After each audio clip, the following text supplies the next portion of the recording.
Sekarang kita lanjut ke proses kristalisasi dengan palung pendinginan.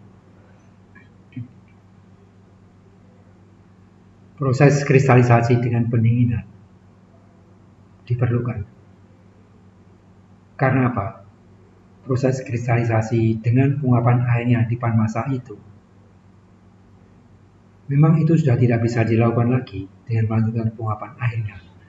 Maka perlu dicarikan jalan lain untuk mengambil sukrose yang masih ada di dalam larutan, yang masih ada di dalam masa air.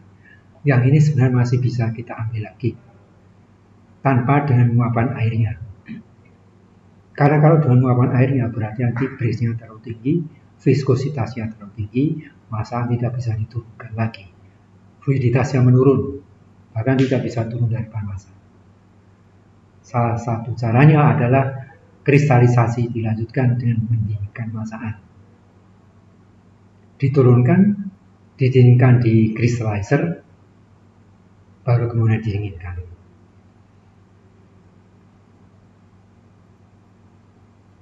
Dengan pendinginan masaan, harapannya perbesaran kristal masih bisa terjadi.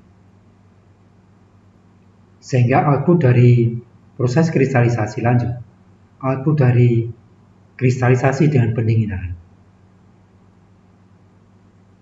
adalah masakan D yang suhunya lebih kurang 40 derajat Celcius, yang kemudian di reheating pada alat yang sama, pada palung pendingin itu sendiri, sampai dengan suhu 50 derajat Celcius. Kenapa 50 derajat Celcius? Ini harapannya menurunkan viskositas tanpa terjadinya pelarutan kristal. Sebenarnya kristal itu larut pada suhu 55 derajat Celcius. Kita sebut suhu saturasi. Tapi sebagai antisipasi, diturunkan 5 derajat amannya, dipanaskan lagi sampai 50 derajat Celcius. Untuk masakan D, sedang masakan A didinginkan sampai suhu 50 derajat Celcius. Seperti diketahui, masakan A itu opsional. Memang idealnya masakan A juga didinginkan.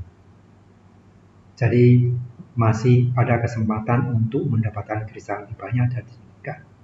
Meskipun tidak sampai 40 derajat Celcius, sampai 50 derajat Celcius, tidak sampai dengan 40 derajat Celcius seperti pada masakan D. Inputannya apa? Inputannya adalah masakan D atau masakan A dari panmasa. Pengawasan dan pengendalian proses yang dilakukan. Pada ikatnya, 1. Tidak boleh terbentuk kristal baru. Karena kalau terbentuk kristal baru, kita sudah tidak punya kesempatan untuk melarutkan lagi. Berarti itu nanti akan terbawa terus sampai ke gudang gula. Sehingga apapun kita perlu hati-hati di dalam melaksanakan proses kristalisasi lanjut. Agar tidak terbentuk kristal baru, bisa dilaksanakan dengan mengatur agar masakan di palung pendingin, di crystallizer, homogen.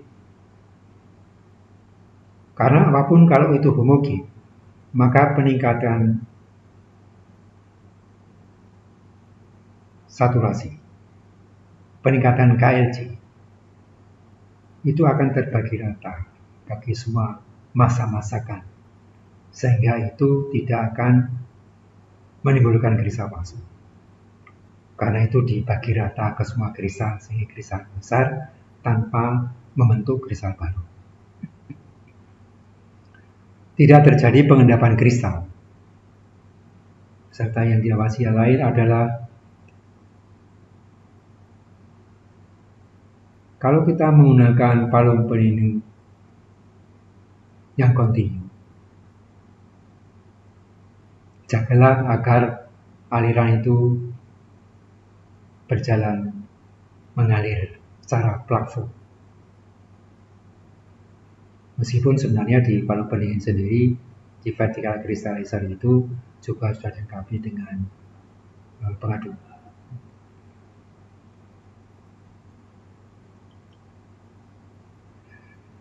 Berikutnya, pendinginan tidak boleh terlalu cepat.